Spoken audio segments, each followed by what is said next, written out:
There comes a moment in the life of every seeker, a moment quiet enough to ignore but loud enough to haunt. You feel it not as a thought, but as a shift, a slight dissonance between your soul and the structure that once held it. Something is no longer fitting, and yet you try to squeeze into it one more time. Just in case, but the truth is simple, even if it hurts. You've grown, and what once guided you may no longer be your guide. It's one of the most difficult thresholds on the spiritual path. How do you leave a teaching that once awakened you? How do you walk away from a voice that once brought you to tears? How do you stop bowing to the place that first made you feel sacred? Because it feels like betrayal, not just to the teaching, but to yourself. Because in that teaching, you found meaning. You found language for your pain. You found community to identity. And maybe for the first time in your life that you felt like you belonged. So how do you leave what saved you and without turning bitter? Without turning the gift into poison? Let's begin with this. Every true teaching is meant to be outgrown. It's not an insult, it's the design. Truth at its core is spiral-shaped. It echoes upward and inward in layers, offering what you can hold when you're ready to hold it. That means some teachings are scaffolding, some are stabilizers. Some are filters that protect you from a flood of raw knowing you weren't ready to metabolize yet. They aren't wrong, they're incomplete. And if they're sacred, they'll admit it. But not all teachings do. Some systems confuse resonance with control. They say if it changed your life, it must be the way. They turn flexibility into heresy. They turn mystery into doctrine. And they train you to distrust your own inner expansion because your growth threatens their form. And when that happens, something dangerous sets in. You begin to gaslight your own evolution. You silence your intuition in order to stay loyal. You repeat mantras that no longer vibrate in you. You shrink yourself to maintain the image of faithful student. You numb out the parts of you that no longer agree, because disagreement feels like betrayal. But here's the real betrayal: staying silent in the face of your own unfolding. Because silence doesn't keep you safe, it keeps you small. Let's be clear. Leaving a teaching isn't the same as attacking it. It's not always about denouncing, it's about discerning. And discernment is an act of love and not bitterness. You are allowed to hold your former paths in gratitude. You are allowed to remember who you were when they held you. You are allowed to say, "That teaching served me and I love what it gave me, but I am not that version of myself anymore." This is what it means to leave clean. Not by force, not in rage, but in truth, because some teachings are ladders. They're never meant to become homes. They lift you and then they dissolve. And the anger only grows when we confuse the ladder for the destination, when we stay too long, when we demand permanence from what was meant to be temporary transformation. It's natural to feel grief, even for ideas, even for identities you've outgrown. And part of healing from spiritual wounding is learning to say thank you and goodbye in the same breath. To say you were right for me once. You are no longer mine to follow.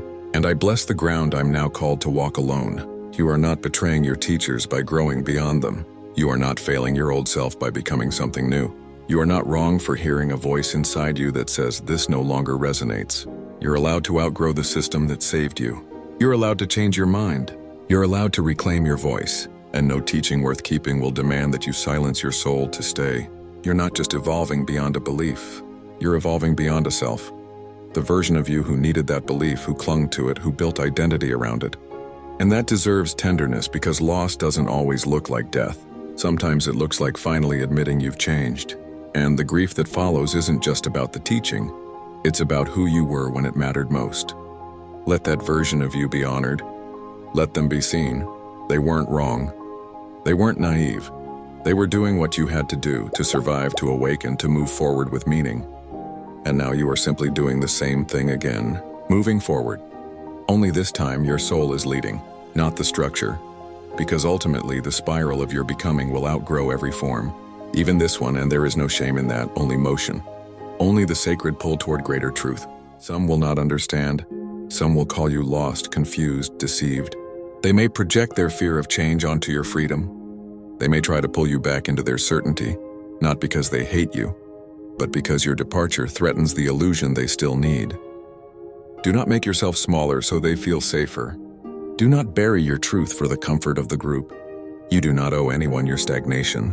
What you owe is this: to keep growing, to keep listening inward, to keep walking forward even when it's lonely.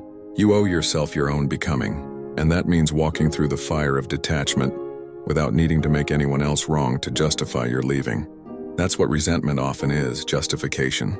A way to make the pain feel righteous, a shield against the grief of letting go. But real power is this: to leave in clarity, not anger, to speak your truth without needing to tear down theirs, to evolve with your integrity intact. And if the teaching you left behind ever finds you again in a new form, you will recognize it, not as the answer, but as an echo of the path you had the courage to transcend. Because the spiral always honors what came before, not by clinging to it, but by letting it become part of the resonance that now carries you further. You are not broken for needing more. You are not arrogant for hearing a deeper call. You are not disloyal for no longer fitting in. You are simply moving in truth. And that is the highest loyalty you can offer, not to the teaching, but to your soul. Once you've left a teaching, the question becomes, how do you trust yourself again? Especially if you once believed that teaching was the ultimate truth. Especially if it was wrapped in absolutes, if it claimed to be the only way, the highest path, the voice of God. You may not realize it right away, but unlearning is a kind of detox, and detox doesn't feel like freedom at first. It feels like disorientation. You'll ask, what if I was wrong?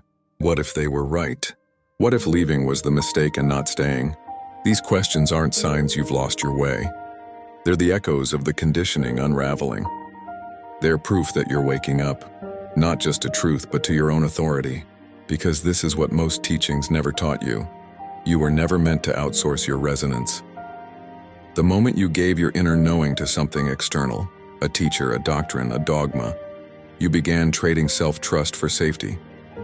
And when the cracks appeared, when your questions didn't fit, you assumed the fault was in you. But here's the reframe that will change everything. Resonance isn't rebellion, it's recognition. It's how your soul speaks, not in arguments, but in vibration. You don't have to logically prove why something no longer feels right. You just have to listen. And the more you practice listening, the more you begin to rebuild something sacred, your spiritual instinct. That instinct was never lost, only silenced. And now it's asking to be heard again, not to reject all teachings, but to discern them differently. To ask, does this teaching still empower my becoming? Does it invite me deeper into myself? Or does it ask me to conform? Does it expand my questions, or does it punish doubt? Does it honor mystery, or does it demand certainty? This is how we begin to walk forward without bitterness, by realizing that the teaching was never supposed to be your prison. It was supposed to be your bridge. And bridges don't resent you for crossing them. They are built to be walked. Now let's talk about resentment and why it clings. Most resentment doesn't come from the teaching itself.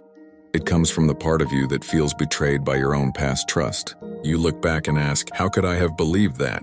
How did I not see it sooner? You may even feel embarrassed by your old self. But here's the grace. You can forgive yourself without erasing your journey. You can love the one who once needed certainty and still become the one who now thrives in nuance. Your old self wasn't asleep, they were surviving. They were awakening in the only way they knew how. And they got you here. They deserve your thanks, not your shame. When you can honor your past self, you'll stop needing to destroy the path they walked. You won't have to call it evil or wrong or toxic just to justify your growth. You'll be able to say, with clarity, not contempt, that was true for me once, and I release it with love. And that's the mark of spiritual maturity. Not how loudly you denounce, but how quietly you integrate. You no longer need to prove that you're beyond it. You're simply living from a deeper place now. And your presence speaks louder than any argument ever could. Because what you carry forward matters more than what you leave behind. Let that be your compass. Carry forward what still resonates. Carry forward what taught you love, even if imperfectly. Carry forward the fire, not the ashes. The spiral does not ask for rejection. It asks for refinement. It asks, can you bless what you once believed without going back to it? Can you walk forward in truth without dragging the past behind you? Because the real freedom isn't in leaving. It's in leaving without needing to hate what came before. It's in letting your heart stay open, even when the path has changed. So go ahead. Bless the teacher. Bless the system. Bless the version of you who needed it all. And then, bless the ground beneath your feet now. The one that is new, the one that trembles. The one that only your soul knows how to walk. You are not lost. You are listening. You are not rebelling. You are remembering. You are not leaving truth behind. You are entering a deeper one, the one that trusts your own resonance to be holy.